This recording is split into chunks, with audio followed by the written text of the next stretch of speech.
हाँ जी, कल क्या पढ़ा था सबसे पहले अपन ने? सेक्शन 70। सेक्शन 70 क्या बोलता है? Offences by the company. अगर जो भी बंदा कंपनी को मैनेज कर रहा है और उसकी कंपनी में कुछ भी क्राइम हो जाता है तो वो बंदा गिल्टी साबित होगा। अगर वो प्रूव करता है कि without his consent, without his knowledge वो क्राइम हुआ है तो एम्प्लॉय को गिरफ्तार किया जाएगा। और अगर एम्प्लॉय प्रूव कर देता है कि एम्प्लॉय की पूरी नॉलेज थी, पूरा कंसेंट था, उसने मना भी नहीं किया और उसकी परमिशन से ये काम हुआ है, तो किसको किया जाएगा? दोनों को अरेस्ट किया जाएगा। ये अपन ने क्या था? सेक्शन 70 ऑफ द मामला। देन फिर अपन ने क्या पढ़ा था बच्चों? फिर अपन ने पढ़ा था anti money laundering. Anti money laundering की जो बैंक्स होते हैं, अगर उनके थ्रू मनी लॉन्ड्रिंग हुआ, वो मनी लॉन्ड्रिंग को डिटेक्ट नहीं कर पा रहे हैं तो उनकी नेगेटिव पब्लिसिटी होगी, गुडविल लॉस, रेपुटेशन खराब, ये सारी चीजें उनकी खराब हो जाएंगी। और क्या पढ़ा था? सोर्स होता है फंड्स को ट्रांसफर करने के लिए मनी लॉन्ड्रिंग के लिए। सीबीएस में ज्यादा रिस्क है और स्ट्रिक्ट रूल्स रेगुलेशंस बैंक के अंदर होने चाहिए ताकि मनी लॉन्ड्रिंग उसके अंदर ना हो। डेली मॉनिटरिंग होनी चाहिए, ये भी तो पढ़ा था कहीं पे अपन ने, डेली मॉनिटरिंग होनी चाहिए। हाँ जी, फिर उसके बाद क्या पढ़ा था अपन ने? Funds of terrorism. तो टेररिस्ट को पैसा कैसे दिलवाया जाएगा? वायर ट्रांसफर के थ्रू दिलवाएंगे। नॉर्मल तरीके से उनको पैसा नहीं दिया जाता, पहले चैरिटेबल ऑर्गेनाइजेशन को पैसा दिया जाता है, फिर टेररिस्ट के अकाउंट में वो पैसा जाता है। अगर बैंक को कहीं से भी थोड़ा सा भी अगर लगता है कि अकाउंट में कुछ गड़बड़ है तो उसको सबसे पहले प्रोएक्टिवली उस पर रिएक्शन देना चाहिए, रेगुलर मॉनिटर करना चाहिए और रेगुलेटेड एजेंसीज को बताना चाहिए, रिपोर्ट करना चाहिए। फिर अपन ने पढ़ा था साइबर क्राइम। साइबर क्राइम को क्या कहा जाता है? कंप्यूटर क्राइम भी कहा जाता है। यहाँ पे एक कंप्यूटर की हेल्प से दूसरे कंप्यूटर को टारगेट किया जाता है और with the help of network के हेल्प से किया जाता है। इसकी डेफिनेशन क्या होती है साइबर क्राइम की? Offences that are committed against individuals और ग्रुप ऑफ इंडिविजुअल्स। हार्म, किस किस को क्या क्या नुकसान पहुंचाना? रेपुटेशन की, मेंटल फिजिकल हार्म और लॉस उसको होना चाहिए या तो डायरेक्टली या indirectly with the help of mobile phones और द इंटरनेट के हेल्प से उनको नुकसान पहुंचाया जाता है। यूनाइटेड नेशन मैनुअल्स ने साइबर क्राइम को 5 कैटेगरीज में डिवाइड किया। कौन सी? पहली है इनपुट आउटपुट थ्रूपुट चेंज कर दिया। Second, computer forgery. फोर्जरी मतलब डेटा को चेंज कर दिया। फिर लॉजिक बॉम्ब्स, वायरस डाल दिए जानबूझकर आप हमारे डेटा को नुकसान पहुंचा रहे हो। फिर हैकर, अनऑथराइज्ड बंदे ने एक्सेस कर लिया, हैकर ने एक्सेस कर लिया। फिर unauthorised reproduction of the software piracy. ये 5 कैटेगरीज में यूनाइटेड नेशंस ने उसको डिवाइड कर दिया साइबर क्राइम को। बस साइबर क्राइम बढ़ता ही जा रहा है, आपकी कंट्री की फाइनेंशियल और सिक्योरिटी हेल्थ को भी हम पहुंचा सकता है, एक कंट्री से दूसरे कंट्री में नुकसान पहुंचाया जा सकता है। इसीलिए आपके पास स्पेशल सिक्योरिटी का वो प्रोविजन सॉफ्टवेयर होना चाहिए जो रेगुलर चलेगा, डेली बेसिस पर चलेगा, इंटरनल प्रोसेस होना चाहिए। ये अपन ने साइबर क्राइम के बारे में पढ़ा था। फिर अपन ने पढ़ा था बैंकिंग रेगुलेशन एक्ट। कब हुआ? 49 में स्टार्ट हुआ था। ये law applicable to the all banking companies और कोऑपरेटिव बैंक्स पे भी अब एप्लीकेबल हो गया 1965 से।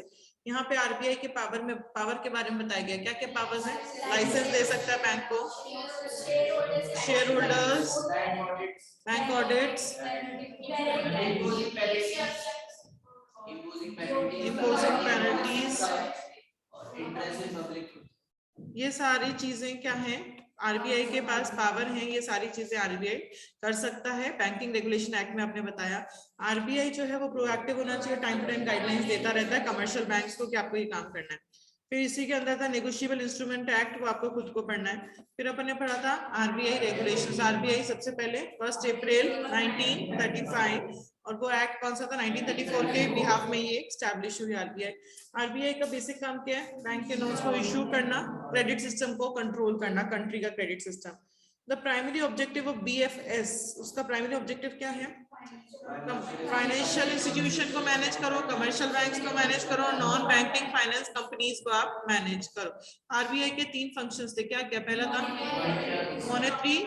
मॉनेटरी पॉलिसी, मतलब प्राइस स्टेबिलिटी के लिए कितना क्या क्रेडिट होना चाहिए वो उसको मैनेज करेगा। Then regulator and supervisor of the commercial bank, उनको टाइम टाइम गाइडलाइंस देना, सपोर्ट करना किसको आगे बढ़ना है, ताकि कमर्शियल बैंक अपने पब्लिक को अच्छी उसमें सर्विसेज दे सके और ज्यादा चार्ज ना करे। एंड थर्ड क्या था, करेंसी, जो भी कॉइन्स नोट्स जो इशू करता है वो आरबीआई करता है। कौन सा कॉइन अभी चलना चाहिए, कौन सा नहीं चलना चाहिए, कौन सा नोट की क्वालिटी अच्छी है, कौन से की खराब है, सारी चीजें कौन बताएगा, आरबीआई डिसाइड करेगा। ये अपन ने पढ़ा आरबीआई के रेगुलेशंस। फिर अपन ने पढ़ा, ये तो हो गया अपना information technology act, IT act के बारे में अपन ने पढ़ा। आईटी एक्ट कब पास हुआ, 2000 में। अमेंड कब हुआ, 2008 में। और उसके रूल्स कब पास हुए, 11 में। इस एक्ट ने क्या किया, लीगल रिकॉग्निशन दिया किस किस को, ट्रांजैक्शन,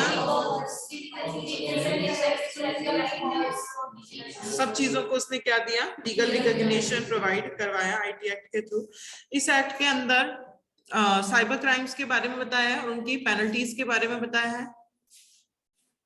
पानी बहुत गर्म है, मिक्स करके देना इसको, दोगे तो गिलास है। हाँ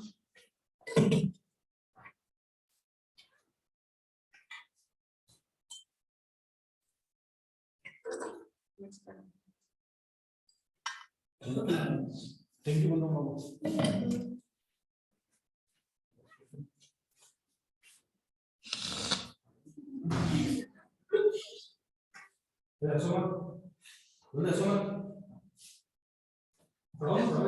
हाँ जी, अपन क्या कर रहे थे, इस एक्ट में साइबर क्राइम के बारे में बताया है और उनकी पेनल्टीज के बारे में बताया है।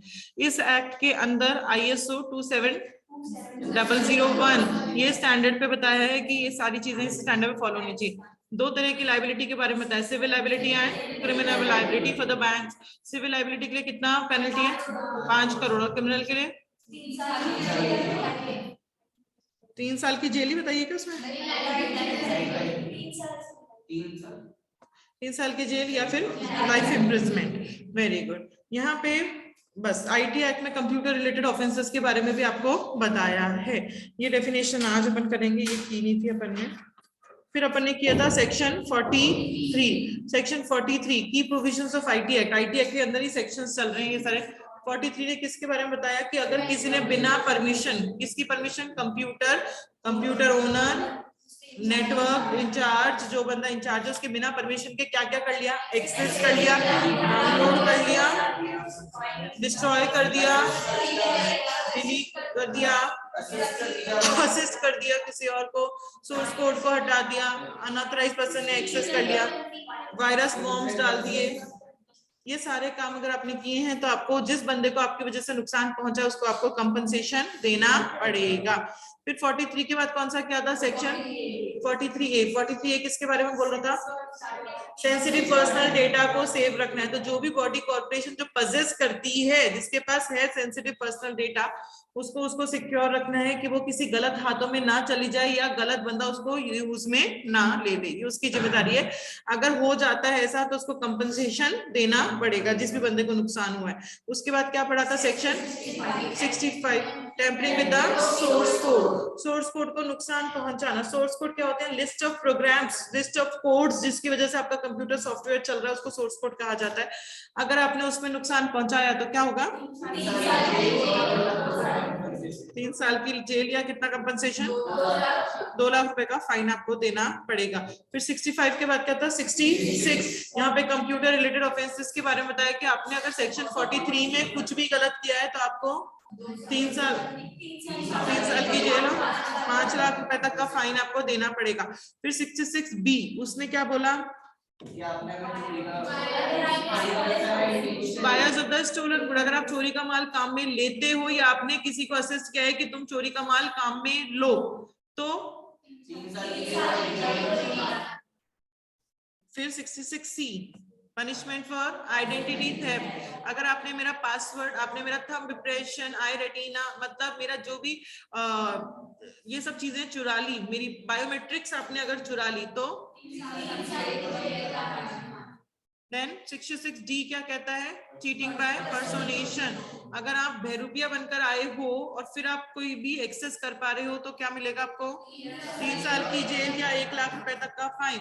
फिर punishment for violation of privacy, अगर आप प्राइवेट पार्ट्स की इमेज लेकर उसको पब्लिकली कर देते हो या फिर पब्लिश कर देते हो, ट्रांसमिट करते हो या उस इमेज को कैप्चर करते हो तो 3 साल की जेल और 2 लाख रुपए तक का फाइन। वेरी गुड, इतना इजी था, यही तो पढ़ा था कल अपन ने। इजी था बच्चों, कुछ भी डिफिकल्ट नहीं था कल जो पढ़ा, सबसे इजी था। चलो नेक्स्ट आज हम पढ़ेंगे पनिशमेंट फॉर साइबर टेररिज्म। इसका आपके पास हार्ड कॉपी नहीं होगा तो हार्ड कॉपी या तो नितिन भैया देंगे, और जब तक नहीं दे रहे तब तक सॉफ्ट कॉपी से पढ़ लेंगे हम इसको। सॉफ्ट कॉपी तो मैंने ग्रुप में व्हाट्सएप कर रखा है ना, चैप्टर 5 नहीं कर रखा, आज कर दूंगी, आज कर दूंगी चैप्टर 5 इसका ग्रुप में व्हाट्सएप कर दूंगी। तो हार्ड कॉपी बाकी नितिन भैया को मैं बोल के आपसे दिलवा दूंगी इन 2 पन्नों की, और यहीं पे पेस्ट कर लेना, स्टेपल कर लेना अपनी बुक में, ताकि हमेशा यही रहेगा, वो कहीं खोएगा नहीं। हाँ जी, नेक्स्ट टॉपिक है आज अपना, that is punishment for cyber terrorism. अगर आप कोई भी साइबर टेररिज्म करते हैं, मतलब आप कंप्यूटर के थ्रू कोई टेररिस्ट एक्टिविटी करने की कोशिश करते हैं, तो आपको क्या पनिशमेंट मिलेगा? Whosoever with intent to threaten the unity, integrity, security, sovereignty of India, अगर कोई भी बंदा इंडिया की आन बान शान को नुकसान पहुंचाने की, इंडिया पूरे कंट्री की आन बान शान की बात कर रही हूँ, एक अकेले पर्सन की नहीं बात कर रही, तो अगर कोई भी बंदा इंडिया की आन बान शान, इंडिया की एकता को नुकसान पहुंचाने की कोशिश करता है, या strike terror in the people, लोगों के मन में डर बैठा रहा है जो भी बंदा है, तो डर कैसे बिठाएगा? by denying or cause the denial of access to any person authorized to access the computer resources। आपके पास परमिशन थी उस कंप्यूटर रिसोर्स को एक्सेस करने की, फिर भी आप एक्सेस नहीं कर पा रहे। मैं ही मेरा कंप्यूटर ओपन नहीं कर पा रही, जबकि मेरे को मेरा कंप्यूटर ओपन करने की परमिशन होनी चाहिए थी। अटेम्प्टिंग टू पेनिट्रेट, पेनिट्रेट का मतलब क्या होता है? To go through something when this is difficult। लिखते जाओ मीनिंग जो मैं लिखवा रही हूँ, थोड़े से वर्ड्स इसमें डिफिकल्ट हैं। पेनिट्रेट का मतलब लिख लो, कॉपी में लिख लो, सेक्शन 66F, उसमें पेनिट्रेट 66F पेनिट्रेट, फिर अपनी बुक में बाद में आप अपडेशंस करते रहना। सेक्शन 66F में पेनिट्रेट का मतलब लिखो, to go through something, to go through something when this is difficult, to go through something when this is difficult।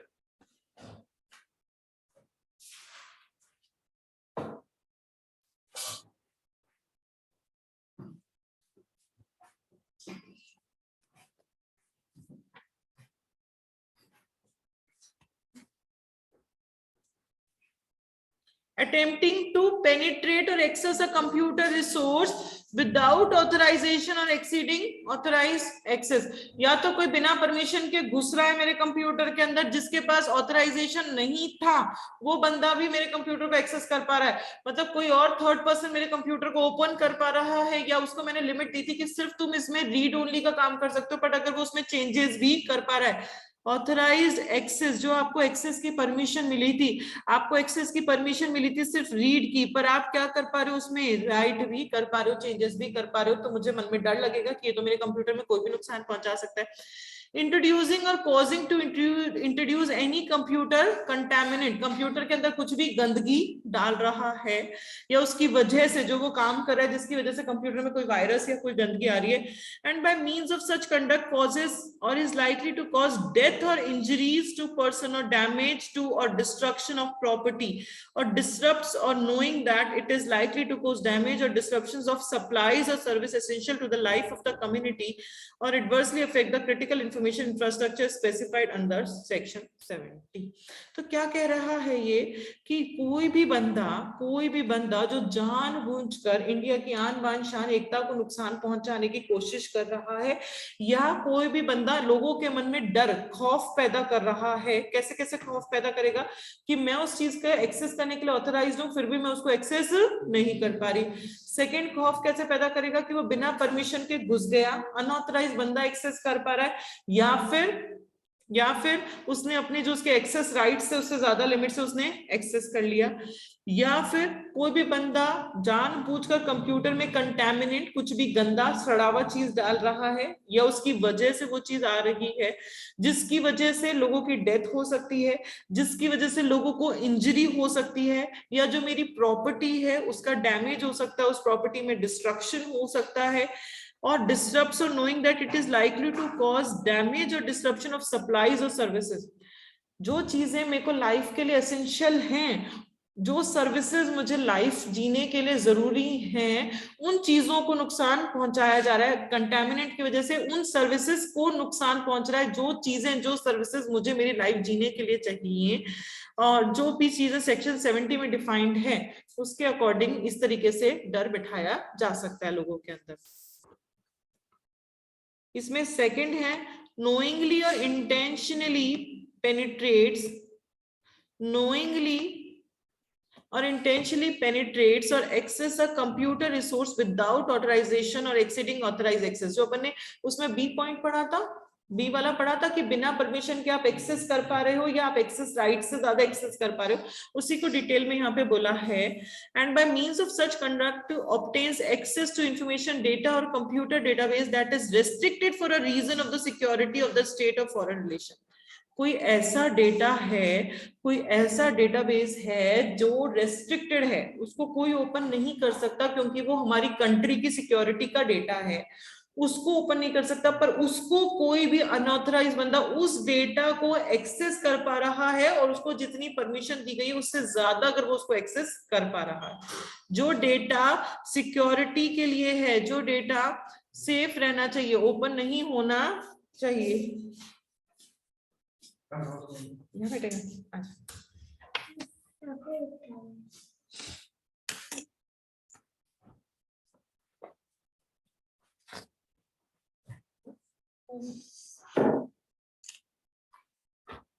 or any restricted information data or computer database with reason to believe that such information data or computer database so obtained may be used to cause or likely to cause injury to the interest of the sovereignty and integrity of India। कोई भी ऐसा data जो India की security, India या कोई state, कोई भी एक राजस्थान की सिक्योरिटी का डेटा है जिसको ओपन करना अलाउ नहीं है, फिर भी कोई अनऑथराइज्ड बंदा उस डेटा को ओपन कर पा रहा है, या फिर कोई भी ऐसा डेटा जिसको आप छेड़छाड़ नहीं कर सकते। क्यों नहीं कर सकते? क्योंकि वो डेटा मेरी कंट्री का आन बान शान का डेटा है, मेरी कंट्री की सोवरेनिटी इंटीग्रिटी का मेरी कंट्री का डेटा है। उस डेटा को अगर आप ओपन करते हो जिसकी वजह से नुकसान पहुंच सकता है, कंट्री की इंटीग्रिटी सोवरेनिटी को नुकसान पहुंच सकता है, the security of the state, state की सिक्योरिटी को नुकसान पहुंच सकता है, friendly relation with the foreign states, हमारे दूसरी कंट्रीज के साथ जो भी रिलेशनशिप का जो डेटा है कि हम किस तरीके से उनसे रिलेशनशिप बनाकर रख रहे हैं। पाकिस्तान के साथ हम अच्छे रिलेशन बनाने चाह रहे हैं, पर हमारे पास जो डेटा है, अगर हम पाकिस्तान पे कोई अटैक करने वाले हैं, वो डेटा पाकिस्तान के पास चला जाए तो पाकिस्तान के साथ जो आपके फ्रेंडली रिलेशन है वो आपके सारे खराब हो जाएंगे। पब्लिक ऑर्डर, डिसेंसी और मॉरलिटी, और in relation to the contempt of court, defamation, defamation का मतलब होता है मानहानि, इंसाइटमेंट मतलब कोई किसी को भड़का रहा है मेरे डेटा की वजह से, to an offense or to advantage of any foreign nation or group of individuals or otherwise commit the offense of cyber terrorism। बहुत कुछ बातें लिखी इसमें, इतनी सारी बातें भी याद नहीं रही तो थोड़ी बहुत तो हम याद कर ही सकते हैं। क्या क्या बातें लिखी हैं इसके अंदर, वापस देखते हैं हम। कोई भी बंदा जानबूझकर मेरे कंप्यूटर की रिसोर्सेज को एक्सेस कर रहा है जिसको परमिशन नहीं थी, अनऑथराइज था, या फिर उसको जो एक्सेस राइट्स दिए थे उसको सिर्फ रीड ओनली का राइट था पर वो उसको राइट भी कर पा रहा है, मतलब जितने एक्सेस राइट्स है उसको वायलेट कर वो सारे डेटा को एक्सेस कर पा रहा है या डेटाबेस को एक्सेस कर पा रहा है। कौन से डेटा को? जो डेटा रेस्ट्रिक्टेड है, रेस्ट्रिक्टेड है, उसको कोई ओपन नहीं कर सकता। क्यों? क्योंकि वो कंट्री की सिक्योरिटी, स्टेट की सिक्योरिटी का डेटा है। क्या आप उस डेटा को ओपन कर पा रहे हो जिसकी वजह से कंट्री की आन बान शान को नुकसान पहुंच सकता है, कंट्री की सोवर्जिनिटी और इंटीग्रिटी को हार्म पहुंच सकता है? उस तरह के डेटा या डेटाबेस या कंप्यूटर सिस्टम को आप एक्सेस कर पा रहे हो, या फिर जिससे आपकी स्टेट की सिक्योरिटी खराब हो सकती है, या जिससे आपके किसी के साथ फ्रेंडली रिलेशन है वो खराब हो सकते हैं, या जिससे आपको का मानहानि, मतलब ऐसा शो हो सकता है कि हम मानहानि कर रहे हैं, डिफेमेशन हो रहा है, या इंसाइटमेंट हो रहा है, मतलब हम किसी और को भड़का रहे हैं। इस तरीके का जो डेटा होता है वो सारा डेटा किसके अंदर आएगा? ऑफेंस ऑफ साइबर टेररिज्म के अंदर आ जाएगा ये सारा data. Whosoever commits or conspires to commit cyber terrorism shall be punishable. उसको कितना होगा? Imprisonment which may extend to imprisonment for the life, पूरी जीवन भर की उसको जेल हो सकती है। क्या पढ़ा अपन ने? Section 66F। 66F किसके बारे में बताया? पनिशमेंट फॉर साइबर टेररिज्म, मतलब यहाँ टेररिस्ट एक्टिविटी के बारे में बात करेंगे, पर जो टेररिस्ट एक्टिविटी हो रही है वो भी कंप्यूटर के थ्रू टेररिस्ट एक्टिविटी हो रही है, ये दिमाग में रखेंगे, ठीक है। Whosoever, जो भी बंदा जानबूझकर कंट्री की यूनिटी, कंट्री की सोवर्जिनिटी, कंट्री की आन बान शान को नुकसान पहुंचाने की कोशिश कर रहा है, लोगों के अंदर खौफ डालने की कोशिश कर रहा है, जो भी बंदा, कैसे खौफ डालेगा? मेरी रिसोर्स है फिर भी मैं उसको एक्सेस नहीं कर पा रही, आपकी रिसोर्स नहीं है फिर भी आप एक्सेस कर पा रहे हो, और बिना परमिशन के अनऑथराइज बंदा एक्सेस भी कर पा रहा है और उसको जितनी परमिशन थी उससे ज्यादा एक्सेस कर पा रहा है, या फिर किसी ने कंटेंटमेंट डाल दिया, या उसकी वजह से, जो वो काम कर रहा है उसकी वजह से कंटेमिनेंट आ गया। कंटेमिनेंट आने की वजह से हुआ क्या? डेथ हो सकती है, इंजरीज हो सकती है लोगों को, मेरी जो प्रॉपर्टी है वो डैमेज हो सकती है, या फिर क्या हो सकता है कि जो चीजें मुझे चाहिए, जो सर्विसेज एसेंशियल हैं लाइफ को सरवाइव करने के लिए, उन सारी सर्विसेज को नुकसान पहुंच सकता है। तो इस पैराग्राफ में क्या लिखा आपने, क्या क्या डाला?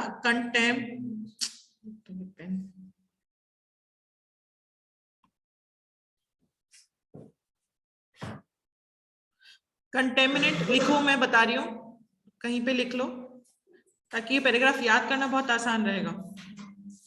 कंटेंट,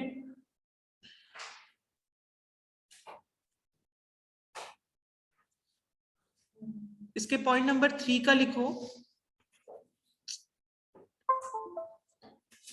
पॉइंट नंबर 3 में लिखो कंटेनमेंट, उसके अंदर लिखो पॉइंट नंबर 1, डेथ और injury to people,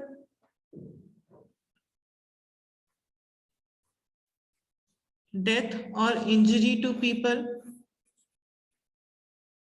destruction to property, point number 2, destruction to property,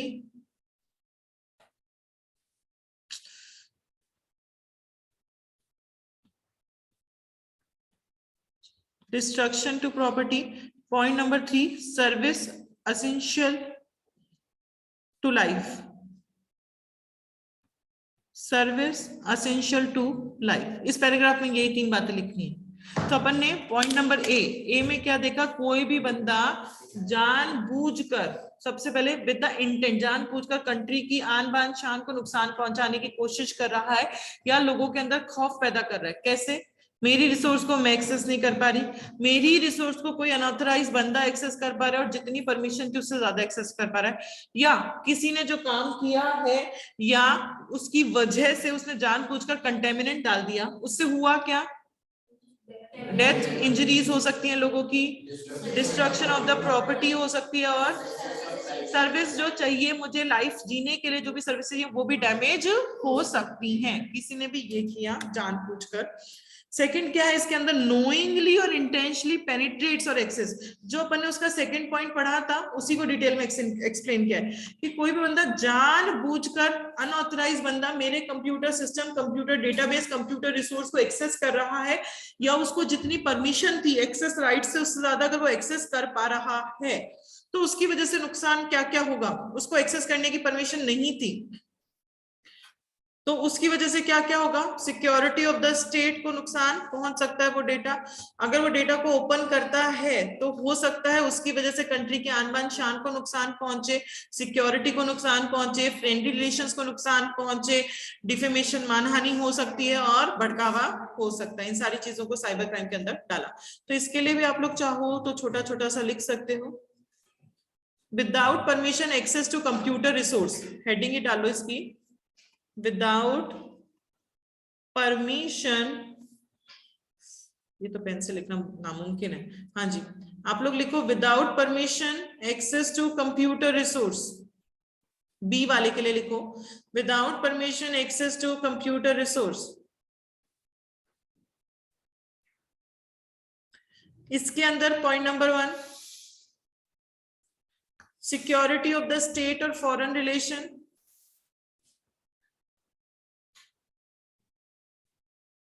security of the state or foreign relation. Point number 2, injury to sovereignty and integrity of India, injury to sovereignty and integrity of India,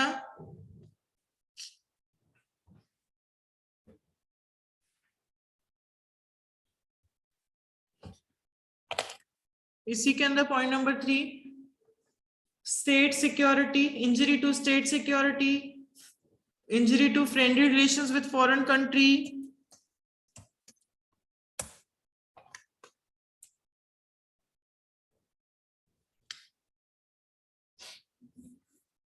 foreign relation, friend relation with foreign country,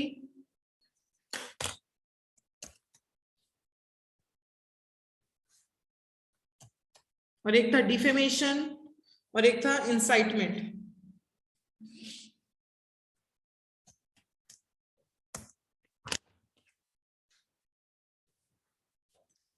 आज क्या हो रहा है,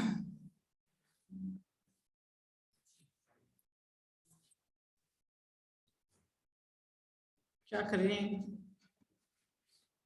दूसरी class में भी ऐसे दिक्कत आती है क्या बच्चों? मैं सर क्या आती है, नितिन सर में नहीं आती।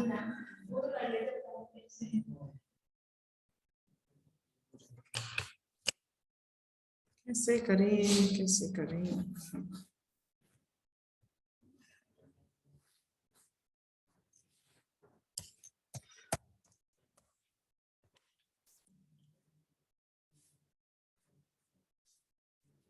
आज तो चलने को क्या नहीं है पेन।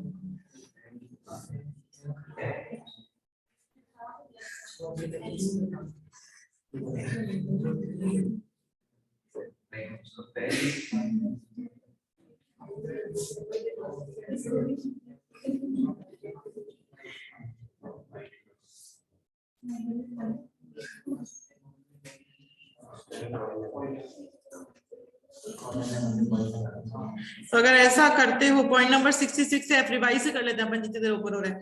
क्या था पहला चीज, हूसोएवर, जानबूझकर कंट्री के आन बान शान एकता को नुकसान पहुंचा रहे हो या फिर लोगों के अंदर खौफ डाल रहे हो। कैसे? मैं मेरी रिसोर्स को एक्सेस नहीं कर पा रही, या अनऑथराइज बंदा एक्सेस कर रहा है और उसको परमिशन नहीं थी उससे ज्यादा एक्सेस कर रहा है, या फिर किसी ने कंटेमिनेंट डाल दिया, उससे क्या हुआ, डेथ, इंजरीज, प्रॉपर्टी डैमेज और services essential for the life वो भी डैमेज हो गई।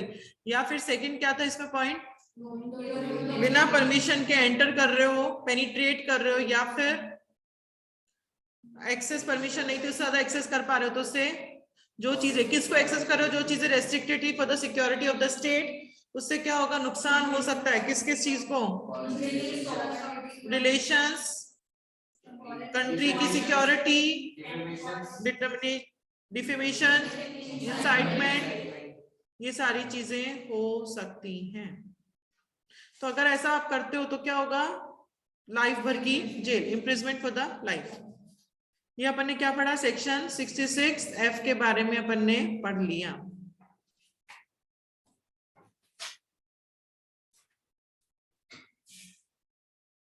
हाँ जी, देन नेक्स्ट है सेक्शन 67। सेक्शन 67 अरे बाबा रे, ये फिर वही हो गया।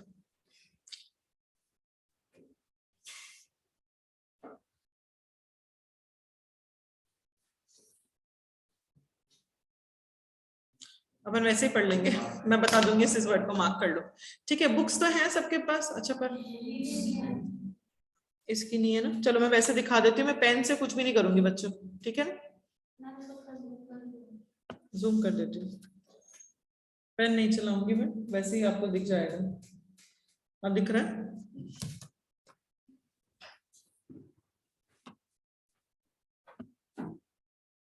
पूरा दिख रहा है?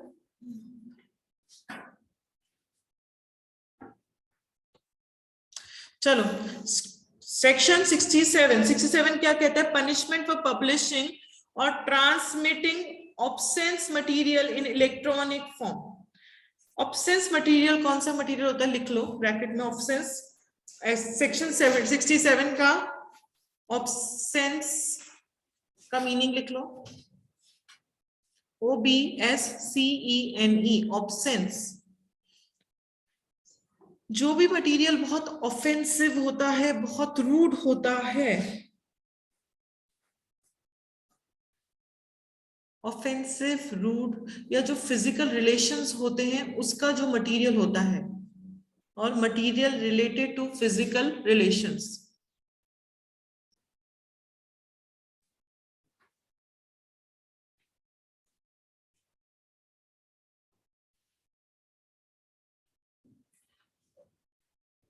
लिख लिया? पनिशमेंट फॉर पब्लिशिंग और transmitting obscene material electronic form. अगर आप कोई भी बहुत रूड या ऑफेंसिव मटेरियल, या जो material related to physical relation जो मटेरियल होता है, अगर आप उसको पब्लिश कर देते हो तो आपको पनिशमेंट मिलेगा। Whosoever publish or transmit or cause to be published or transmitted in the electronic form, जो भी बंदा या तो कर रहा है या किसी और से करवा रहा है, उसकी वजह से ये चीजें पब्लिश हो रही है। Any material which is lascivious मतलब जो लस्ट समझते हो? लस्ट, LUST, तो लिख लो lascivious का मतलब लस्ट। lascivious का मतलब लिखो, उसके आगे एक वर्ड है PRURIENT, प्रूनेंट। प्रूनेंट इसका मतलब लिख लो, having or showing too much interest in, having or showing too much interest in physical relations।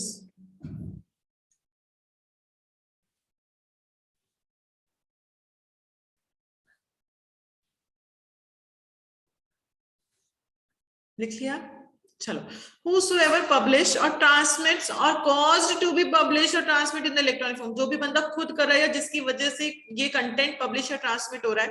कौन सा कंटेंट? जो कंटेंट लस्ट वाला कंटेंट और अपील्स टू बी प्रूनेंट इंटरेस्ट, जिसका बहुत ज्यादा इंटरेस्ट हो, पब्लिक फिजिकल रिलेशन में बहुत ज्यादा इंटरेस्ट हो, वो सारी इंफॉर्मेशन अगर आप ट्रांसमिट कर रहे हो कि किसको है इंटरेस्ट किसको नहीं, और if it is effect or if its effect is such as to tend to deprave का मतलब लिखो, to make morally bad, to make morally bad। अगर आप किसी को मोरली खराब दिखाना चाहते हो, कि वो बंदे की इमेज खराब करना चाहते हो, इसलिए आप ये सारी चीजें शो कर रहे हो। और corrupt person who are likely having regard to all the relevant circumstances, जो भी करप्ट पर्सन है, टू रीड, सी और हियर द मैटर कंटेन, जो भी मैटर है वो आप, कोई भी बंदा, मतलब उसने पब्लिश कर दिया तो कोई भी बंदा उसका मैटर को रीड भी कर सकता है, सी भी कर सकता है, हियर भी कर सकता है। कंटेंट और एम्बॉयडेड, एम्बॉयडेड का मतलब होता है कि किसी चीज के इंक्लूड होना, to include something it in it shall be punished on first conviction with imprisonment of either description for a term which may extend to 3 years। तो अगर ऐसा आप करते हुए पकड़े गए तो सबसे पहले आपको 3 साल की जेल होगी, with fine may extend to 5 lakh रुपए, and in the event of second or subsequent conviction, पहली बार अगर आप काम करते हो तो 3 साल की जेल और 5 लाख रुपए का फाइन, पर अगर आपने दोबारा यही काम आपने किया है तो विथ इम्प्रिजमेंट इधर description for a term which में एक्सटेंड टू 5 साल की जेल, और फाइन कितने का लगेगा? 10 लाख का फाइन आपको लग जाएगा। तो क्या है ये पॉइंट? पनिशमेंट फॉर पब्लिशिंग और transmitting obscene material in electronic form. कोई भी बंदा ऑफेंसिव रूड मटेरियल या ये जो material related to physical relations वाले जो मटेरियल होता है, अगर उसको कोई भी बंदा पब्लिश कर रहा है तो उसको पनिशमेंट मिलेगा। कोई भी बंदा जानबूझकर या उसकी वजह से ये मटेरियल ट्रांसमिट हो रहा है एक जगह से दूसरी जगह, कौन सा मटेरियल, जो लस्ट वाला मटेरियल हो या ऐसा मटेरियल जो ऐसा दिखा रहा हो कि इस बंदे को बहुत ज्यादा इंटरेस्ट है फिजिकल रिलेशन में, या ऐसा मटेरियल जो किसी की इमेज खराब कर रहा हो, डिप्रेव, या कोई करप्ट बंदा हो, उसके बारे में अगर कोई भी बंदा देख पा रहा है, उस मटेरियल को सुन पा रहा है, उस मटेरियल को रीड कर पा रहा है, तो उसको सबसे पहले तो जेल कितने की होगी, 3 साल की जेल, 5 लाख रुपए का फाइन। अगर दोबारा उसने वही काम किया तो 3 साल की जेल और 10 लाख रुपए का उसको 5 साल की जेल और 10 लाख रुपए का उसको फाइन देना पड़ेगा। समझ में आ गया? तो यहाँ पे फिजिकल रिलेशन से रिलेटेड यहाँ पे बताया गया है। Then section 67A, section 67A, punishment for publishing or transmitting of material containing sexually explicit act etcetera in electronic form. जो भी सेक्सुअली चीजें जो होती हैं, अगर आप उस कंटेंट को पब्लिश कर रहे हो तो आपको और क्या मतलब पनिशमेंट मिलेगी। Whosoever publish or transmit or cause to be published or transmit in electronic form any material which contains sexually explicit act or conduct shall be punished। मतलब वहां पे तो अपन ने physical relation plus offensive plus rude plus corrupt बंदा ये सारी बातें की थी, यहाँ सिर्फ फिजिकल रिलेशन या सेक्सुअली एक्सप्लिसिट की बातें कर रहे हैं। मतलब उस चीज के ऊपर एक और एक्ट बना दिया। जैसे कल अपन ने किया था सोर्स कोड 43 में भी था और सोर्स कोड के लिए एक अलग एक्ट भी बना दिया, वैसे ही यहाँ सेक्सुअली एक्सप्लिसिट के लिए एक अलग एक्ट और बना दिया। कोई भी बंदा अगर पब्लिश करता है, ट्रांसमिट करता है इस तरह की चीज, तो उसको पहली बार में तो कितना पनिशमेंट मिलेगा, विच में एक्सटेंड 5 साल की जेल और 10 लाख रुपए का फाइन। और अगर सेकेंड बार वो ये काम करता हुआ पकड़ा गया तो 7 साल की जेल और 10 लाख रुपए तक का उसको फाइन देना पड़ेगा। ठीक है। 67B क्या कहता है, पनिशमेंट फॉर पब्लिशिंग और transmitting of material depicting children in sexually explicit act in electronic form. अगर जो लोगों का पोर्नोग्राफी होती है, पोर्नोग्राफी, बच्चे अगर उसमें इन्वॉल्व हैं, पोर्नोग्राफी में अगर छोटे बच्चे इन्वॉल्व है, अगर छोटे बच्चों की खरीदी बेची करी जा रही है तो आपको उसका पनिशमेंट देना पड़ेगा।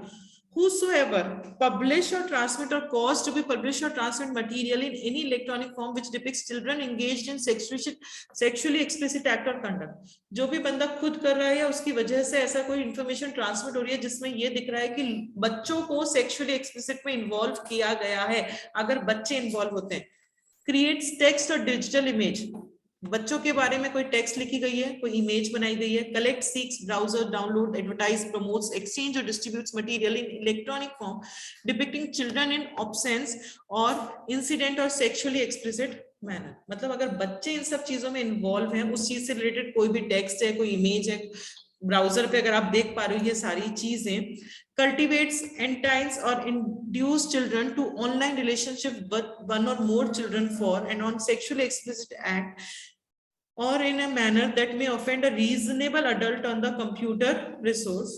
बच्चे एक से ज्यादा लोगों के साथ रिलेशन अगर अपने बना रहे हैं, facilitating abusing children online, children को अब्यूज किया जा रहा है, मानहानि कर रहे हैं बच्चों के ऊपर, records in electronic form own abuse or that of other pertaining to sexually explicit act with children shall be punished. अब उसका पनिशमेंट कितना मिलेगा, पहली बार में तो उसको मिलेगी 5 साल की जेल और 10 लाख रुपए का फाइन, और अगर आप दोबारा यही काम करते हुए पकड़े गए तो 7 साल की जेल और आपको 10 लाख रुपए का फाइन देना पड़ेगा।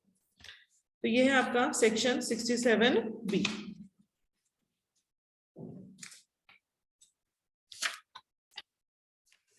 और भी है क्या इसके कुछ?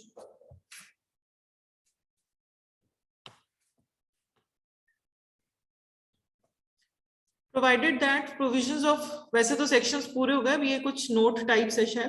Provided that provisions of section 67, 67A and this section does not extend to any book, pamphlet, paper, writing, drawing, printing, painting, representation of figure in electronic form। ये छोड़ दो, ये जो प्रोवाइडेड दैट वाली चीज लिखी है ये अपन छोड़ देंगे। और चिल्ड्रन का मतलब किसको कहा गया है, जो 18 साल से कम के बच्चे होंगे उनको बच्चे कहा गया है। अपन ने आज 3 सेक्शंस पढ़े हैं, क्या क्या पढ़े हैं?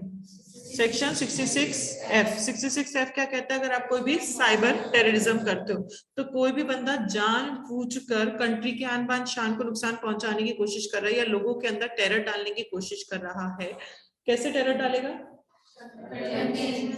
सबसे पहले ऑथराइज पर्सन ही उसको एक्सेस नहीं कर पा रहा, अनऑथराइज पर्सन एक्सेस कर पा रहा है और बिना ज्यादा राइट से एक्सेस कर पा रहा है, कंटेमिनेंट डाल दिया, उसकी वजह से लोगों की डेथ हो सकती है, प्रॉपर्टी को डैमेज हो सकता है या फिर जो एसेंशियल सर्विसेज थी उनको डैमेज हो सकता है। सेकंड पॉइंट क्या था इसमें? अनऑथराइज बंदा एक्सेस कर रहा है या बिना परमिशन मतलब एक्सेस राइट से ज्यादा एक्सेस कर पा रहा है किस चीज को? जो चीजें सिक्योर थी फॉर द स्टेट की सिक्योरिटी के लिए आप ओपन नहीं कर सकते, तो उससे होगा क्या?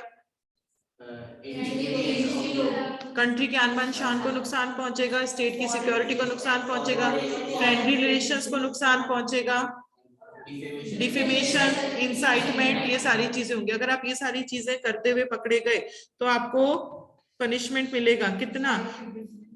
लाइफ इम्प्रिजमेंट मिलेगी। सेकंड था पनिशमेंट फॉर पब्लिशिंग और transmitting offence material in electronic form. Offence material जो भी मटेरियल ऑफेंसिव होता है, रूड होता है या जो फिजिकल रिलेशन से रिलेटेड जो मटेरियल होता है, वो सारी चीजें अगर आप खुद कर रहे हो या आपकी वजह से वो कंटेंट पब्लिश हो गया या ट्रांसमिट हो गया तो क्या होगा? कोई भी करप्ट बंदे का इंफॉर्मेशन मिल गई जिसकी वजह से उसकी रेपुटेशन को नुकसान पहुंच सकता है, कोई भी बंदा उसको देख पा रहा है, सुन पा रहा है, पढ़ पा रहा है, तो पहली बार में तो आपको सजा मिलेगी 3 साल की जेल, 5 लाख रुपए का फाइन, और सेकंड बार में आपको सजा मिलेगी 5 साल की जेल और 10 लाख रुपए तक का फाइन। सेक्शन 67A क्या कहता है? पनिशमेंट फॉर पब्लिशिंग और transmitting of material containing sexually explicit act in electronic form. मतलब जो भी सेक्सुअली एक्सप्लिसिट मतलब पोर्नोग्राफी की जो साइट्स लोग चलाते हैं, बड़े लोगों की जो पोर्नोग्राफी की साइट्स होती हैं, एल्डर पीपल की, तो जो भी बंदा पब्लिश कर रहा है, जैसे अभी रिसेंटली कौन पकड़ा गया था इसके लिए? राजकुंद्रा। तो उस राजकुंद्रा के लिए ये बताया गया कि जो भी बंदा खुद पब्लिश कर रहा है या उसकी वजह से ये कंटेंट पब्लिश या ट्रांसमिट हो रहा है तो उस बंदे को पहली बार में जेल मिलेगी 5 साल की जेल, 10 लाख रुपए का फाइन, सेकंड बार में 7 साल की जेल और 10 लाख रुपए का फाइन। सेक्शन 67B क्या कहता है कि अगर चिल्ड्रन सेक्सुअली एक्सप्लिसिट में इन्वॉल्व हैं, तो जो भी बंदा ट्रांसमिट खुद कर रहा है उसकी वजह से ट्रांसमिट हो रही है कि चिल्ड्रन इन्वॉल्व है सेक्सुअली एक्सप्लिसिट में, बच्चों की पोर्नोग्राफी आ रही है, उन बच्चों के पोर्नोग्राफी के ऊपर टेक्स्ट है, इमेज है, उस इमेज को कलेक्ट कर सकते हो, आप ब्राउज कर सकते हो, डाउनलोड कर सकते हो, उसका एडवर्टाइजमेंट कर सकते हो, जिसमें ये दिखाया जा रहा है कि बच्चे जो है वो इस पोर्नोग्राफी में इन्वॉल्व हैं और एक बच्चा एक से ज्यादा लोगों के साथ रिलेशनशिप बना रहा है। अगर ऐसा कुछ आप दिखा पा रहे हो, मतलब चिल्ड्रन को अब्यूज किया जा रहा है, अगर ये सारी चीजें आपके इलेक्ट्रॉनिक फॉर्म में है, तो सबसे पहले तो आपको पनिशमेंट मिलेगा जेल 5 साल की और 10 लाख रुपए तक का फाइन। अगर आप दूसरी बार भी ऐसा करते हुए पकड़े गए तो 7 साल की जेल और 10 लाख रुपए तक का फाइन आपको देना पड़ेगा। ठीक है, समझ में आ गया? तो अपन ने सेक्शन 66F, 67 और 67 का फिर A और 67 का B, ये 3 एक्ट्स अपन ने यहाँ पे आज पढ़ लिए। चलो नेक्स्ट अपन पढ़ेंगे दैट इज ये अपने आईटी एक्ट हो गए। आईटी एक्ट में कौन से एक्ट पढ़ लिए बच्चों को रिवाइज करते हैं? 43 मतलब था डाउनलोड एक्सेस वाला, 43 ये था एसपीडीआई वाला, फिर 66 था 43 के पनिशमेंट, 66B था स्टोलन को आप बायर हो, बायर स्टोलन, 66C था आइडेंटिटी मतलब मेरा डिजिटल सिग्नेचर्स वगैरह चुरा लिया आपने, मेरे बायोमेट्रिक्स चुरा ली, 67 पर्सोनेशन था, फिर प्राइवेसी था, BCDE हो गया। फिर उसके बाद अपन ने पढ़ा 66F में अपन ने पढ़ा कंप्यूटर रिलेटेड साइबर टेररिज्म, अगर आप करते हो टेररिस्ट एक्टिविटी के बारे में यहाँ पे अपन ने बात की। फिर 67 अपन ने पढ़ा ऑब्सेंस मटेरियल, फिजिकल रिलेशन वाला मटेरियल या फिर रूड ऑफेंसिव मटेरियल। फिर 67A में पढ़ा पोर्नोग्राफी, बच्चे बड़े लोगों की पोर्नोग्राफी, और 67B में पढ़ा बच्चों की पोर्नोग्राफी के बारे में अपन ने पढ़ा। 65 सोर्स कोड का टैंपरिंग, आप लोग चाहो तो एक एक वर्ड लिख सकते हो कि 67A में तो हम बड़ों की पोर्नोग्राफी के बारे में पढ़ते हैं और 67B में हम बच्चों की पोर्नोग्राफी के बारे में पढ़ रहे हैं। पानी बेटा ग्लास नीचे बाबू।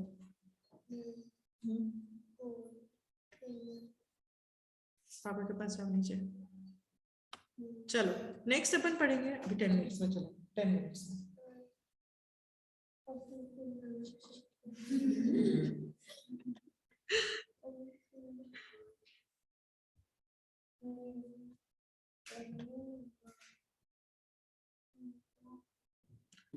चलो अपन पढ़ते हैं। हाँ जी श्रेया बोलो बेटा। मैम काफी टाइम से आपकी स्क्रीन नहीं दिख रही। क्या? काफी टाइम से आपकी वीडियो नहीं दिख रही, मतलब कैमरा ऑन नहीं है शायद काफी टाइम से। कैमरा तो ऑन है बेटा, आज दिख नहीं रहा है शायद कैमरा में, फोटो ब्लैंक आ रहा है आज। आवाज सुन रही है ना बेटा मेरी? मैम हाँ मैम ये वाला कैमरा हटा दो फिर आ जाएगी। ये हटा दो।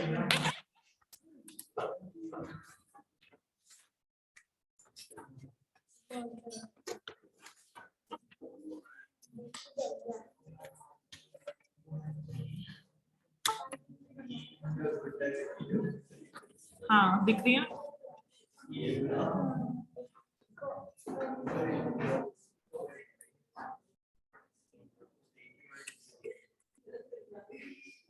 आप जाते जाते फोन इसको रीसेट कर जाना, आप क्या? सिस्टम को रीसेट कर देना, रीस्टार्ट कर देना सिस्टम को। ठीक है एफएम की क्लास में प्रॉब्लम होगा। ठीक है। अब पढ़े।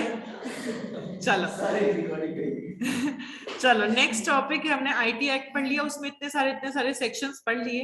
हो सकता है आपसे 8 नंबर में सिर्फ आईटी एक्ट पूछ ले, सेक्शन पूछ ले। तो अगर वो ऐसा पूछता है सारे सेक्शन के लिए, तो हर सेक्शन की सिर्फ 2-2 3-3 लाइनें लिखनी है, फिर बहुत डिटेल में एक्सप्लेन नहीं करना। तो अगर उसने एक ही सेक्शन 4-5 नंबर में पूछ लिया, उसने कह दिया कि मुझे सेक्शन 66B डिटेल में बताओ, तो डिटेल में बताओ तो जो अंदर के सब पॉइंट्स है ना, किसी किसी वर्ड का जो मीनिंग था तब वो भी लिख कर आना। तो याद तो हमें सारा करना है। अगर वो एक साथ सारे सेक्शन पूछ ले तो 2-2 लाइनें हर सेक्शन की, सिर्फ मीनिंग लिखना है।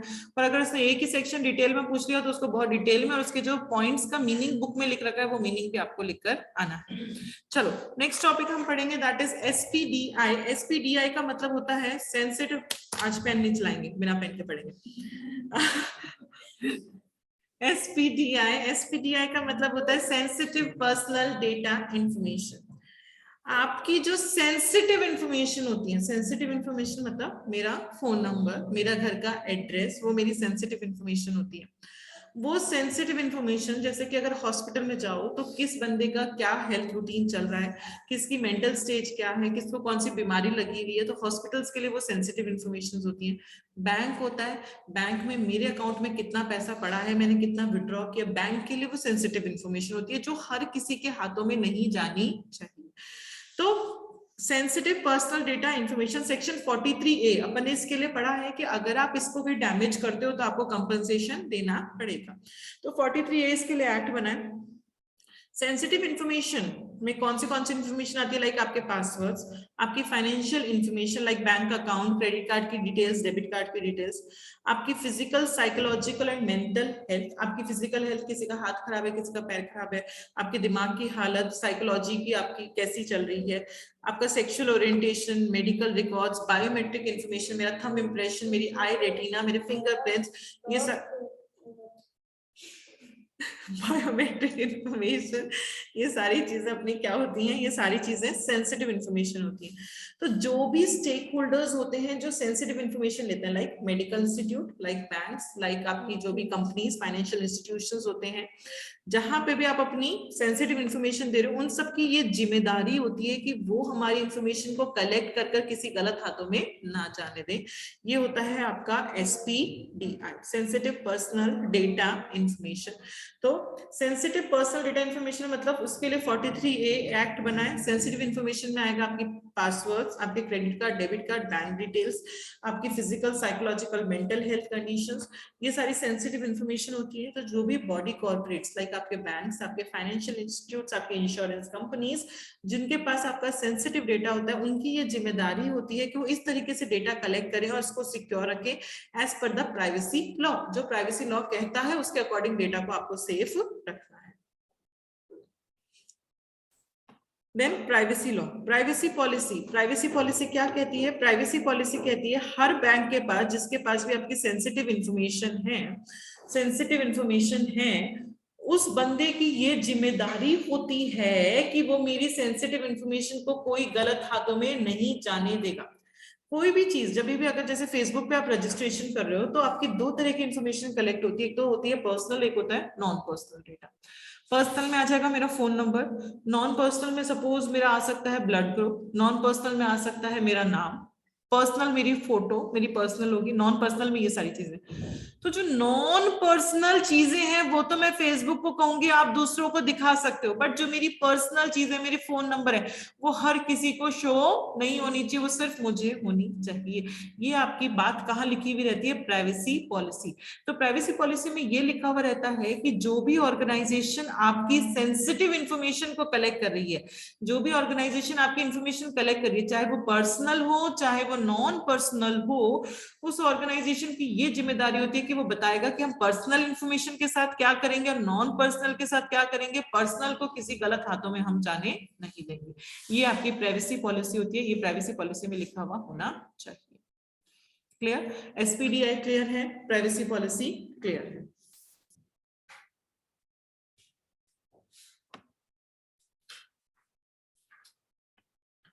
देन इसी के अंदर हमारा एक टॉपिक रह गया आईटी एक्ट के अंदर ही, ये डेफिनेशंस। आईटी एक्ट के अंदर ये सारी डेफिनेशंस आपकी रह गई हैं। पेज नंबर 5.62, पेज नंबर 5.62 में हमारी ये डेफिनेशंस रह गई हैं, सम डेफिनेशंस इन आईटी एक्ट। अब हम आईटी एक्ट पूरा पढ़ चुके हैं, वैसे इंफॉर्मेशन टेक्नोलॉजी है, कुछ डेफिनेशंस है, मतलब कुछ कीवर्ड्स है जिसका मतलब हमें बताया गया है। यहाँ पे 2000 आईटी एक्ट 2000 में ये टर्म्स डिफाइन की गई हैं। एक्सेस अंडर सेक्शन 2A, यहाँ सेक्शंस का नाम याद रखना है। कंप्यूटर को सेक्शन 2I में बताया है, कंप्यूटर नेटवर्क को 2J में, डेटा को 2O में और इंफॉर्मेशन को 2V में बताया गया। ये सारी चीजें आपको समझ में आनी चाहिए अगर आप साइबर क्राइम के पढ़ने जा रहे हो। क्या क्या है? 2A एक्सेस के बारे में बताता है। एक्सेस का मतलब उसको ऑपरेट करना, दैट इज एक्सेस। तो access with its grammatical variation, cognate expression means gaining entry into, उस चीज के अंदर जाना, उस चीज को ऑपरेट करना, इंस्ट्रक्ट करना, कम्युनिकेट करना, logical, arithmetical, memory functions, resource of a computer, computer system और कंप्यूटर नेटवर्क। उस कंप्यूटर सिस्टम के अंदर जाना, उससे कम्युनिकेट करना, उसमें उसको इंस्ट्रक्शन देना, कोई भी इंस्ट्रक्शन, चाहे वो अर्थमेटिक इंस्ट्रक्शन हो, चाहे वो लॉजिकल इंस्ट्रक्शन हो, चाहे वो उसकी मेमोरी रिसोर्स को यूज करने का इंस्ट्रक्शन हो, उस चीज को क्या कहा जाता है? एक्सेस कहा जाता है। 2I किसके बारे में बता रहा है? कंप्यूटर के बारे में। कंप्यूटर का मतलब क्या होता है? कोई भी इलेक्ट्रॉनिक, मैग्नेटिक, जो भी high speed data processing device है जिसमें हम लॉजिकल, अर्थमेटिक और मेमोरी फंक्शंस कर सकते हैं, जिसमें हमें इनपुट देना पड़ता है, फिर वो प्रोसेसिंग होती है, फिर आउटपुट निकल के आता है, स्टोरेज होता है, कंप्यूटर सॉफ्टवेयर होती है।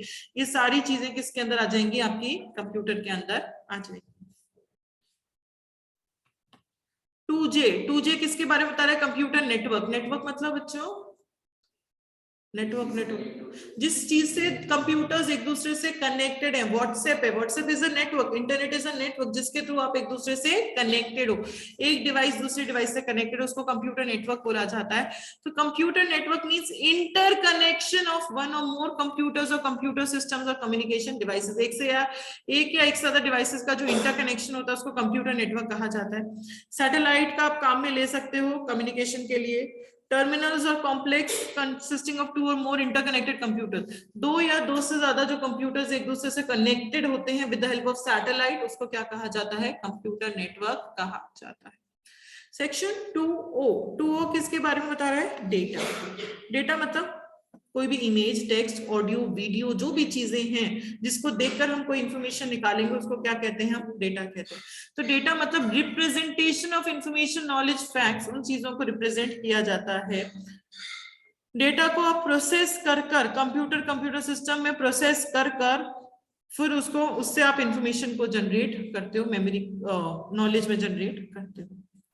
2V में किसके बारे में बताया गया है? इंफॉर्मेशन के बारे में बताया गया। इंफॉर्मेशन मतलब जो भी आपका data, message, text, image, sound, voice, ये सारी चीजें जो कंप्यूटर में होती हैं उसको क्या कहा जाता है? इंफॉर्मेशन कहा जाता है। यहाँ पे कंप्यूटर का मतलब अपन ने क्या पढ़ा, जो भी इलेक्ट्रॉन मैग्नेटिक डिवाइसेस हैं, जो हाई स्पीड डिवाइसेस हैं, जो इनपुट लेती हैं, प्रोसेसिंग करती हैं, आउटपुट देती हैं, उन सारी डिवाइसेस को अपन कंप्यूटर कहते हैं। तो ये जो बड़ा लास्ट में जो पैराग्राफ लिखा है उसमें यही बातें लिखी हैं कि कंप्यूटर सिर्फ आपका जो लैपटॉप और जो आपका डेस्कटॉप कंप्यूटर है उसको कंप्यूटर नहीं कहते। आपकी जो ऑटोमेटिक वॉशिंग मशीन है जो वाईफाई के थ्रू चलती है, आईओटी की जो डिवाइसेस हैं, आपकी ऑटोमेटिक माइक्रोवेव्स हैं, तो ये सारी चीजें, आपके मोबाइल फोन्स हैं, इनको भी आप क्या कहते हो, इनको भी आप क्या कहते हो, कंप्यूटर कह देते हो। तो सिर्फ आपका लैपटॉप और आपका डेस्कटॉप को ही आप कंप्यूटर नहीं कहते, आपके automatic washing machine, automatic microwaves, इन सबको भी आप क्या कहते हो, कंप्यूटर कहते हो। आपके स्मार्टफोन को भी आप कंप्यूटर कहते हो, क्योंकि जो स्मार्टफोन्स होते हैं वो भी इनपुट लेंगे, प्रोसेसिंग करेंगे और फिर हमें आउटपुट देंगे, उनमें भी स्टोरेज की फैसिलिटी होती है। तो जो आईओटी की जो डिवाइसेस होती है उन सारी डिवाइसेस को भी क्या कहा जा सकता है, कंप्यूटर कहा जा सकता है। तो ये सारी डेफिनेशंस है आईटी एक्ट की। ये आपसे अलग से पूछी जाए कि explain access, explain computer, computer system, ये आईटी एक्ट के जो डेफिनेशंस है वो बताओ, तब आपको ये डेफिनेशंस बतानी है, ऐसे ये डेफिनेशंस नहीं बतानी। तो अपन ने कौन सा पढ़ा, according to the section 2A में किसके बारे में बात की, एक्सेस। एक्सेस मतलब किसी भी कंप्यूटर सिस्टम के अंदर जाना, उसको इंस्ट्रक्शंस देना या उसके साथ कम्युनिकेट करना, उसकी रिसोर्स को एक्सेस करने के लिए उसको क्या कहा जाता है, एक्सेस कहा जाता है। 2I में आपने किसकी बात की, कंप्यूटर की। कंप्यूटर मतलब कोई भी इलेक्ट्रॉनिक डिवाइस जो हाई स्पीड की हो, जो इनपुट ले, प्रोसेसिंग करे, आउटपुट दे, जिसमें स्टोरेज भी हो सके, जिसमें ये सारे काम किए जा सके, उसको क्या कहा जा सकता है, कंप्यूटर कहा जा सकता है। 2J ने किसके बारे में बात की, कंप्यूटर का नेटवर्क, मतलब एक या एक से ज्यादा डिवाइसेस जो एक दूसरे से कनेक्टेड हैं with the help of satellite या टेरेस्ट्रियल माइक्रोवेव्स। ये सब क्या होते हैं जानने की जरूरत नहीं है, सिर्फ सैटेलाइट पढ़ लो वर्ड। तो उन सबको क्या कहा जाता है, कंप्यूटर नेटवर्क। 2O ने किसके बारे में बात की, डेटा। डेटा जो रिप्रेजेंट करता है इंफॉर्मेशन को, नॉलेज को, फैक्ट्स को, इन सबको जो रिप्रेजेंट करता है, जिसको प्रोसेस कर ये सारी चीजें बनाई जाती हैं, उसको क्या कहा जाता है, डेटा। इंफॉर्मेशन, जो भी चीजें आपकी इंफॉर्मेशन मतलब आपका data, message, text, image, sound, voice, ये सारी चीजें जो कंप्यूटर के अंदर होती हैं उसको इंफॉर्मेशन कहा जाता है। सिर्फ डेस्कटॉप और पीसी कंप्यूटर्स, लैपटॉप को कंप्यूटर नहीं कहोगे आप, अपने स्मार्टफोन्स, अपने मोबाइल फोन्स, अपने आईओटी की जो डिवाइसेस है, ऑटोमेटिक वॉशिंग मशीन, इन सबको आप क्या कह देते हो, कंप्यूटर कह देते हो। ये अपन ने पढ़ लिया, आईटी एक्ट पूरा हो गया अपना।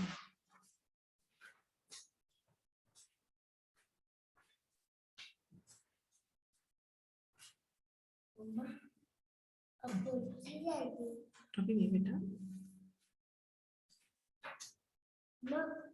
चलो एक अपन ये टॉपिक बीच में अपना छूट गया था, अपन प्रोसेस पढ़ रहे थे। प्रोसेस में अपन ने कासा का प्रोसेस पढ़ लिया था, क्रेडिट कार्ड का पढ़ लिया था, मोर्टगेज लोन का पढ़ लिया था। मोर्टगेज लोन 3 प्रोसेस पढ़ लिए थे। एक ट्रेजरी प्रोसेस है, वो मैं नहीं करवाऊंगी, वो नितिन भैया करवाएंगे आपको, ट्रेजरी प्रोसेस। एक और प्रोसेस है, पेज नंबर देख लो आप लोग, loan and trade finance process.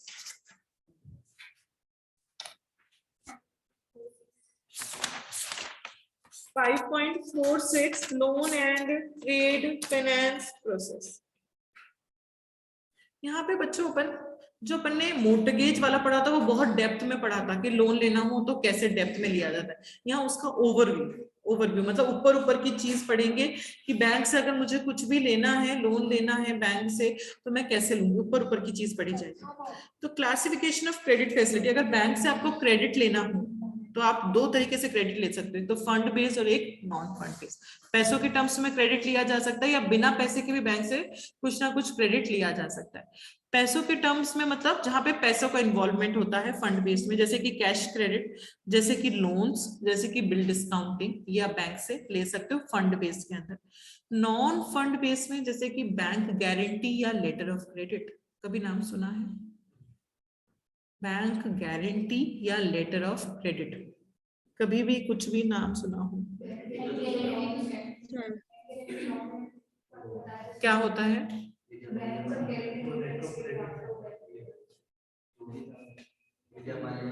Nirav Modi, letter of credit का केस था। क्या होता है देखो मैं बताती हूँ लेटर ऑफ क्रेडिट में, कि कई बार क्या होता है कि हम बैंक के हम बहुत अच्छे कस्टमर हैं, ठीक है, तो मेरे को किसी फॉरेन कंट्री से या अपनी कंट्री से किसी से मुझे कुछ खरीदना है, पर वो बंदा मेरे पे भरोसा नहीं करता कि मैं आपको क्यों सामान बेचूं, मैं आपको उधारी पे सामान कैसे दे दूं क्रेडिट पे। तो मेरे बिहाफ में बैंक गारंटी लेता है कि अगर ये बंदा आपको पैसे नहीं दे पाएगा तो आपको ये बैंक पैसे दे देगा।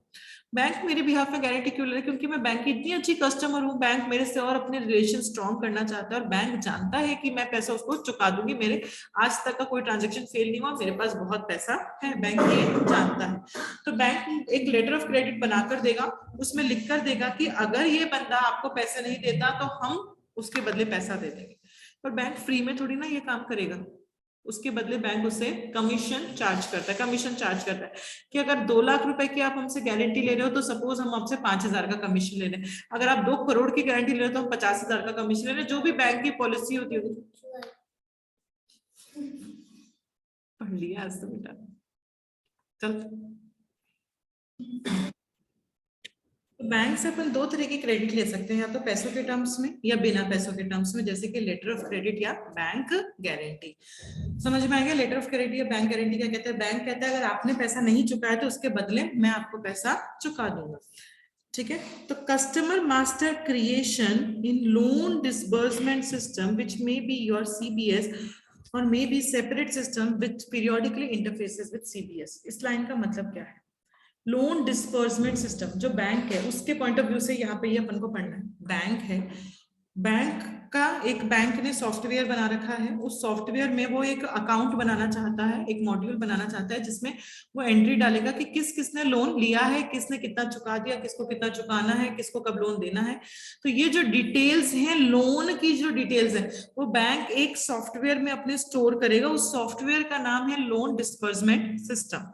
तो कस्टमर मास्टर क्रिएशन मतलब कस्टमर के डिटेल्स उसमें डालना कि किस कस्टमर ने लोन लिया है, किसको कितना लोन देना है, किसको कितनी लिमिट तक अलाउ है, किसको अलाउ नहीं है, किसने अप्रोच कितने का किया था, जो भी डिटेल्स आपको डालनी है वो कस्टमर की डिटेल्स उस लोन डिस्पर्समेंट सिस्टम में डाली जाएगी। वो लोन डिस्पर्समेंट सिस्टम हो सकता है आपका खुद का बैंक, आपका खुद का CBS मेंटेन कर रहा हो, या किसी और को मैंने आउटसोर्स कर दिया कि आप मेरा लोन मैनेजमेंट का काम कंप्यूटर में रिकॉर्ड रखोगे, किसने लोन लिया किसने नहीं, और वो जो आउटसोर्स किया है वो मेरे से कंटिन्यूअली इंटरेक्ट करेगा। तो उसमें किस कस्टमर ने कितना क्या लोन लिया है उसकी डिटेल्स कैसे सेव करी जाएंगी, ये यहाँ पे अपन पढ़ने जा रहे हैं। समझ में आया कि क्या पढ़ने क्या जा रहे हैं यहाँ पे? कि अगर कोई बंदा लोन लेता है तो बैंक उसकी एंट्री कैसे करेगा अपने उसके अंदर सिस्टम के अंदर, वो यहाँ पे अपन पढ़ने जा रहे हैं। तो सबसे पहले लोन के लिए क्या होता है, रिलेशनशिप मैनेजर ढूंढते हैं कि कौन कौन पोटेंशियल कस्टमर्स है जो लोन ले सकते हैं। फोन आता रहता है आपके पास, क्रेडिट कार्ड ले लो, डेबिट कार्ड ले लो, लोन ले लो। तो वो लोग ढूंढते हैं कौन कौन लोग हैं जो लोन ले सकते हैं, क्योंकि उनको टारगेट सेट होता है, अगर वो टारगेट को अचीव करते हैं तो उनको ज्यादा बेनिफिट्स मिलते हैं। रिलेशनशिप मैनेजर उनके पास जाएगा, उनको समझाएगा कि क्या प्रोडक्ट, क्या फैसिलिटी है, किसके क्या चार्जेस रेट हैं, या फिर हम खुद डायरेक्टली बैंक में जाकर और हम बोल सकते हैं मुझे ये लोन लेना है। जब कस्टमर अग्री कर गया कि मेरे को ये फैसिलिटी चाहिए, तो रिलेशनशिप मैनेजर क्या मांगेगा उससे? KYC, जिसमें वो सारे डॉक्यूमेंट्स होंगे जो भी उसके लिए उसको चाहिए। डॉक्यूमेंट KYC किसको दे दिया जाता है? क्रेडिट टीम या रिस्क टीम। वो क्या करती है? सैंक्शन करती है, उसको देखती है आपकी क्रेडिट वर्दीनेस, फाइनेंशियल वर्दीनेस देखती है। तो क्रेडिट टीम क्या करती है? Assess the financial and credit worthiness, और आपको एक सैंक्शन लेटर ऑर्डर कर देती है। सैंक्शन लेटर के अंदर आपकी वो डिटेल्स होंगी कि हम आपको क्या दे रहे हैं, कितना लिमिट आपको असाइन है, कितना लोन आपको ऑफर किया गया, वो सारी चीजें वहां लिखी हुई। जब कस्टमर अग्री कर गया सैंक्शन लेटर से, ठीक है मेरे को 25 लाख का लोन दे रहे हो, मैं तैयार हूं लेने के लिए, तो क्रेडिट टीम एक PDC बनाती है। PDC मतलब प्री डिस्बर्समेंट सर्टिफिकेट। आपको डिस्बर्स मतलब डिस्ट्रीब्यूट करना, आपको एक्चुअली देने से पहले एक सर्टिफिकेट बनाया जाता है। उस सर्टिफिकेट में वो सारी चीजें लिखी जाएंगी कि हम पर्सन A को 25 लाख का लोन दे रहे हैं, उसका टेन्योर पीरियड ये है, मंथली इंटरेस्ट ये रखेगा उसका, और उसने मोर्टगेज में ये रखा है या बिना मोर्टगेज के ये रखा है, जो भी चीजें हैं वो सारी चीजें PDC में लिखी जाएगी। क्रेडिट टीम उसको लिखेगी। क्रेडिट टीम ये PDC दे देगी डिस्पर्सिंग टीम को। एक डिस्पर्समेंट टीम है जो फाइनली आपको लोन देने वाली है, उस टीम को ये PDC दे दिया जाता है। वो टीम वेरीफाई करेगी कि PDC में जो भी लिखा है वो सही लिखा है या गलत लिखा है। कहीं ऐसा तो नहीं हो गया उस बंदे की लिमिट थी 20 लाख की पर मैंने 25 लाख का लोन दे दिया। ये सारी चीजें वो चेक करेगा। उसके बाद उसको लिमिट असाइन कर देगा। लिमिट असाइन हो गई कि इस बंदे को इतना ही लोन मिल सकता है। उसके बाद कस्टमर अपना जो चाहे वो उसको फैसिलिटी को यूज कर सकता है। लोन का अमाउंट आ गया, अब वो चाहे तो 50,000 निकाले अमाउंट से, चाहे तो 20 लाख रुपए निकाले। अगर 25 लाख का उसको लोन मिला है तो वो ये सारी फैसिलिटी को अवेल कर सकता है। तो यहाँ सिर्फ नया क्या आया, पीडीसी, बाकी कुछ भी नया नहीं आया। उसने केवाईसी भरवाया, केवाईसी क्रेडिट टीम को दिया, क्रेडिट टीम ने उसको वेरीफाई किया, सैंक्शन लेटर ऑर्डर किया। क्रेडिट टीम, मैंने सैंक्शन लेटर को अप्रूव कर दिया तो क्रेडिट टीम ने पीडीसी बनाया। पीडीसी किसको दिया गया, डिस्पर्समेंट टीम को, जो फाइनली रिस्पॉन्सिबल है लोन देने के लिए, उस टीम को पीडीसी दिया गया। उस टीम ने सब वेरीफाई कर कर आपको लिमिट असाइन कर दिया। अब जो चाहे जो सर्विस आप अवेल कर सकते हो। ये सारी चीजें जब कोई बंदा लोन लेता है उसकी ये एंट्री करी जाती है कस्टमर मास्टर के अंदर।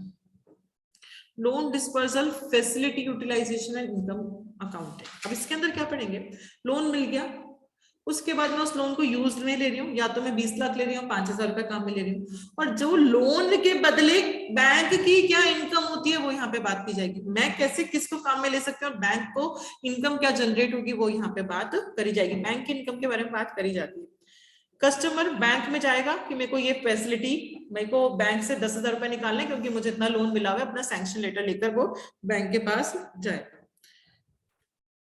जो फिर वहां बैंक के जो लोग होंगे देखेंगे कि हाँ इसको इतनी लिमिट का लोन मिला हुआ है, तो उसके बाद वो उसको सैंक्शन कर देते हैं कि आप ये ले सकते हो, आप 5,000 रुपए निकाल सकते हो क्योंकि आपको लोन के 20 लाख रुपए मिले हुए।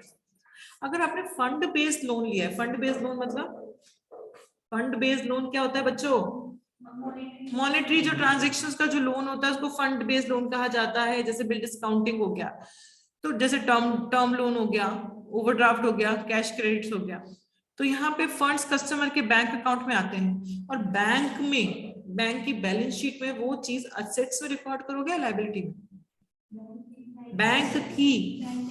बैंक की असेट। तो बैंक क्या करेगा, वो पैसा आपके अकाउंट में डाल देगा। आपने 20 लाख रुपए का लोन लिया है और बैंक उसको अपनी असेट में लिख देगा कि मुझे इससे 20 लाख रुपए रिकवर करने हैं, तो बैंक अपने असेट में डाल देगा जितना उसको रिकवर करना है। यहाँ जो इंटरेस्ट चार्ज होता है, जनरली वो इंटरेस्ट डेली बेसिस पे चार्ज होता है। डेली बेसिस पे आपका डेली का जो भी इंटरेस्ट लगेगा लोन का, तो मंथली या ईयरली बेसिस पे टेन्योर नहीं लगता, जनरली डेली बेसिस पे यहाँ पे आपका इंटरेस्ट चार्ज होना शुरू होता है और बैंक की वो इनकम हो जाती है।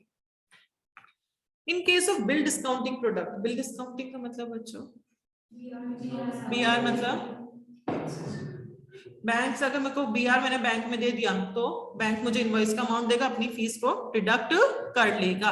तो बिल डिस्काउंट में क्या होता है, customer is credited the invoice amount, customer को इनवॉइस का अमाउंट मिल गया, excluding the interest amount as per the agreed rate. जो भी रेट अग्री हुई थी उसका इंटरेस्ट का अमाउंट नहीं दिया जाएगा। Interest income is generally accrued on, यहाँ पे इंटरेस्ट भी डेली बेसिस पे कैलकुलेट किया जाता है।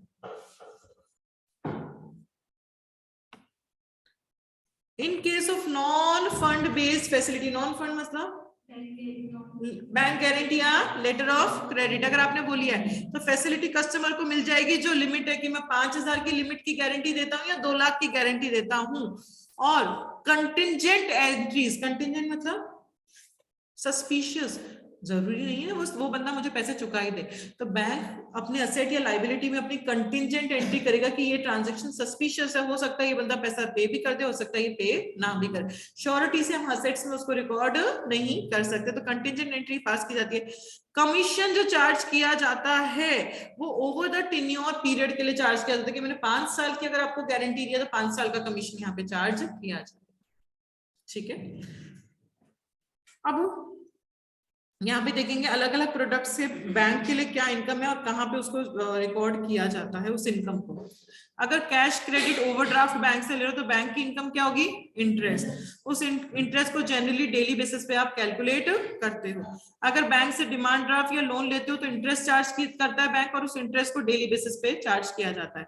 अगर बिल डिस्काउंटिंग है तो डिस्काउंटिंग इनकम जो भी है वो बैंक की इनकम होती है और यहाँ पे उस इनकम की अकाउंटिंग कहाँ की जाती है, इंटरेस्ट की डेली बेसिस पे की जाती है।